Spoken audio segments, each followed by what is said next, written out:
Jika awak alergi pada udara, harus hidup di dalam gelembung seumur hidup. Cemana perasaan awak? Semua ada di dalam gelembung. Lampu 12 watt warna hangat dan dingin. Lonceng angin zamrud mewah. Television hitam putih ditambah Simmons. Tidur mendengar cerita dongeng. Bisa bantu awak menata rambut di pagi hari. Kehidupan begitu bersantai. Berapa lama awak bisa tahan? Dan pelakon kita Da Zuang. Ketika lahir, malangnya mendapat penyakit pelik, dipanggil imunodeefisiensi, dengan gampang dikatakan, yaitu tidak bisa lihat udara. Karena ada sedikit kuman di udara, akan mengambil nyawa Da Zuang. Sehingga 4 tahun, dia baru saja pulang dari hospital. Ibu teliti lindungi Da Zuang. Sebuah bola terbang kemari, ibu cepat-cepat menangkapnya. Lepas itu memberikannya kembali kepada anak itu. Baru sahaja sampai rumah, ibu cepat buat makanan lezat buat Da Zuang. Itu sahaja, di bawah jagaan teliti ibu.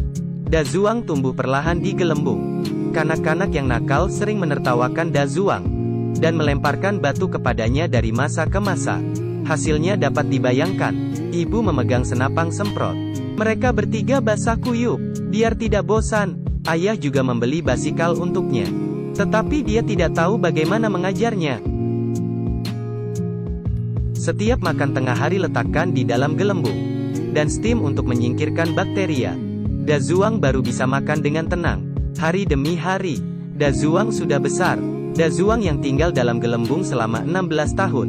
Di samping menikmati dunia sendiri, dan bermain kecapi, dia juga mempunyai salah satu hobi terbesar, yaitu mengelap kaca dengan tuala.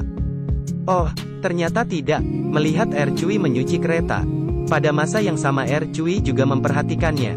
Hari ini, dia datang ke rumah Da Zuang. Sebaik sahaja masuk tertarik dengan pipe besar di hadapan saya. Pipe yang menuju ke semua bahagian rumah. Agar Da Zuang boleh bergerak di sekeliling. Karena Da Zuang pertama kali bercakap dengan wanita. Hati Nina sangat tegang. Mulutnya terus bicara. Cui terpana. Tapi dia naif dan comel. Dan memenangi hati Cui. Selepas Cui pergi, ibu dengan cepat membasmi kuman gelembung. Hati Da Zuang saat ini sudah terbang mengikuti Cui pergi. Hari selepas itu, Cui ada waktu akan datang bermain dengan Da Zuang. Da Zuang juga dengan teliti mengajarkannya memainkan kecapi.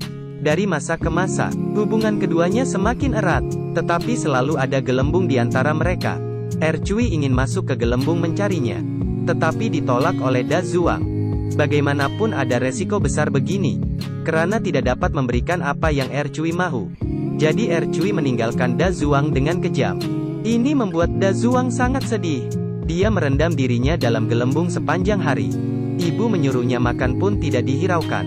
Suatu hari, Cui tiba-tiba muncul. Malangnya bawa berita buruk. Lelaki baru dia melamarnya.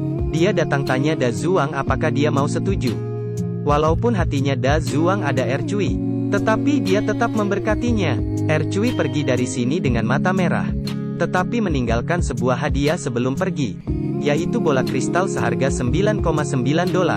Ada pasangan kekasih duduk di dalam. Ada tulisan besar Love You namanya. Ini tiba-tiba membawakan Da Zuang semangat. Dia memutuskan untuk merancang sut gelembung untuk pakaian luar.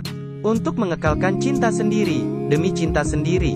Da Zuang mulai merancang sut gelembungnya. Dia masuk ke dalam sut gelembung. Perlahan mengisi sut gelembung dengan oksigen. Kemudian menusuk rumah gelembung dengan sengaja. Lepas itu berjalan keluar memakai sut gelembung. Tetapi bermula dengan teruk. Tanpa diperhatikan, satu kaki memijak kosong dan bergolek ke bawah. Untung saja kualiti sut gelembung itu baik. Jika tidak semuanya akan bocor. Tetapi saat buka pintu, langsung menghadapi kesulitan pertama. Karena sut gelembung besar, jadi tersekat. Da Zuang pukul dengan kemarahan. Lepas itu jatuh cium bumi. Selama 16 tahun, ini kali pertama Da Zuang keluar. Ingin tahu tentang semua perkara di luar. Malah bercakap dengan tiang telepon. Lepas itu berlari sepanjang jalan. Keseronokan yang tidak biasa. Mesti cakap. Kekuatan cinta sungguh hebat. Bisa buat Da Zuang punya keberanian keluar dari rumah. Dia datang untuk beli tiket dan coba cari Cui dengan kereta. Tetapi kata konduktor, kanak-kanak pergi bermain pasir saja. Da Zuang terpaksa berjalan kaki untuk cari Cui. Tetapi baru saja di jalan raya, Nasib baik Sud Gelembung Besar tak terkalahkan. Tiada muncul masalah apapun. Orang di kereta bersedia memberi Da Zuang perjalanan. Lepas itu dia bertemu Pak Cik yang baik hati. Selepas Pak Cik mendengar pengalamannya, Pak Cik merasa sangat simpati. Karena dirinya sama seperti Da Zuang. Rindu akan cinta yang panas. Jadi dia membawanya. Di bandar, Da Zuang bertemu lagi seorang lelaku tua degil. Selepas mendengar kisah Da Zuang, mesti mengantarnya ke sana. Da Zuang terpaksa dengar lelaki tua masuk kereta. Di jalan, lelaku tua memandu selama 10 jam. Sampai lelaki tua ini sudah pergi. Hasilnya brek tajam dan Da Zuang terbang keluar. Pada akhirnya orang tua lain, yang memandunya memakai jet pejuang. Perjalanan melewati Sungai Kuning, melintasi air terjun puluhan meter. Akhirnya saat dua orang menyembah, tiba di sini, di depan Er Cui, dia dengan berani membuka sut gelembungnya. Er Cui terharu dan menitiskan air mata. Da Zuang akhirnya dapat tahu, tidak ada yang terjadi padanya. Perlu dibilang kuasa cinta itu benar bisa mengalahkan segala-galanya. Lepas itu berdua jalani kehidupan yang tidak dapat dijelaskan. Ikuti Kiki, bawa awak jalan ke dalam kehidupan.